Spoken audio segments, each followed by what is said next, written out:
युगप्रवर्तक संत कबीर महाराजांच्या जयंती. संत कबीरांनी आपल्या साहित्याच्या माध्यमातून जनसामान्यांना जीवनाचा खरा अर्थ समजावून सांगितला, जीवनाचं महत्त्व सांगितलं. हा मानवी देह किती महत्त्वाचा आहे, किती अनमोल आहे, हे संत कबीरांनी सांगितलं. जीवनातील खरं अध्यात्म काय, कर्मकांड काय, या सर्व बाबी त्यांनी स्पष्ट केल्या.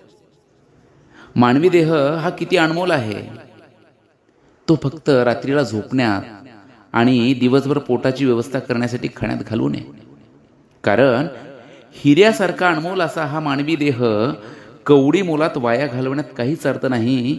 तर जीवनाचा खरा अर्थ, जीवनाचा खरा उद्देश काय ते समजून घ्यावे. आणि त्या अनुषंगाने ते म्हणतात, रात गवाई सोयके, रात गवाई सोयके, दिवस गवाया खाय. हीरा जन्म अमोलसा, हीरा जन्म अमोलसा, कोडी बदले जाय. म्हणून खऱ्या अर्थानं आपण अनमोल असा मानवी देह समजून घेऊया. तेव्हाच खऱ्या अर्थाने संत कबीरांच्या जयंतीदिनी त्यांना खऱ्या अर्थाने प्रणाम, नमस्कार केल्यासारखे.